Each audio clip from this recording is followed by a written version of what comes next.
অখিল ভাৰত হিন্দু মহাসভাৰ কাৰণে আজি এটা উল্লেখযোগ্য দিন।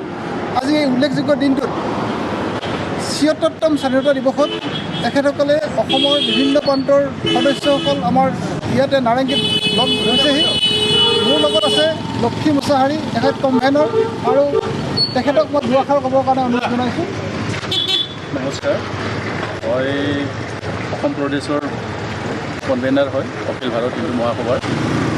আজি ৭৫তম স্বাধীনতা দিৱসত আমাৰ ভাৰতৰ প্ৰধানমন্ত্ৰী মোদী ডাঙৰীয়াই যেনেকুৱা ধৰণৰ ঘৰ ঘৰ তিৰংগাৰ আহ্বান জনাইছে, ঠিক সেইখিনি হেৰিটোক মানে কি আমি হিন্দু মহাসভাই আঁকোৱালি লৈ আজি এখন বাইক ৰেলী ওলালোঁ, আৰু লগতে আমাৰ যিখিনি মানে কি অসমৰ বা গুৱাহাটীৰ হিন্দু ভাই বন্ধুসকল আছে, সকলোকে লগত লৈ পেলাই আমি একত্ৰিত হৈ পেলাই আজি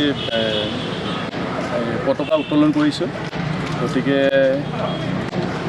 আৰু বিশেষ মই একো নকওঁ, আজিৰ কাৰণে সেইখিনি ৰাখি থৈ দিওঁ, বাকী পিছত লগ পাম। আপুনি এবাৰ হিন্দু মহাসভাই हिंदी आपका नाम? मेरा उत्तम पोखरेल। उत्तम पोखरेल जी, मैं गोरखा हूँ। गोरखा जी।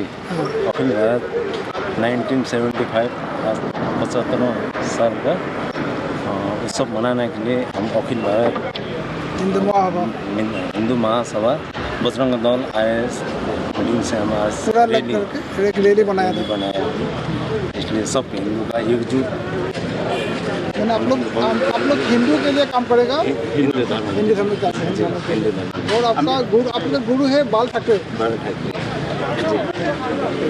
গতিকে আশা থাকিল আগন্তুক দিনবোৰতো সেনেকৈ কাম কৰি যাব পাৰিম বুলি কিনে, আৰু লগতে আমাৰ যিখিনি হিন্দু ভাই ভনীসকল আছে,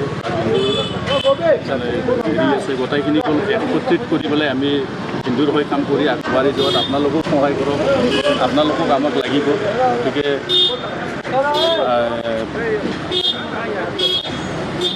হিন্দু জয় ৰাইজৰ জয়।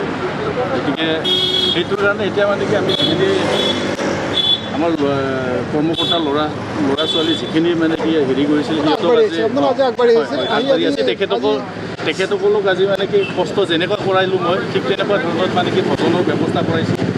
আপোনালোকেও ভজন খাই যাওক। সেইটো কাৰণে আজি আমি ৭৬তম, আজি আমাৰ ৭৫ বছৰ হৈ গ'ল ৭৬তম স্বাধীনতা দিৱস। এই স্বাধীনতা দিৱসত আমি সকলোৱে লগ ধৰি আমি হিন্দুত্বৰ কাৰণে কাম কৰিম। আপোনালোকৰ মূল উদ্দেশ্য সেইটো।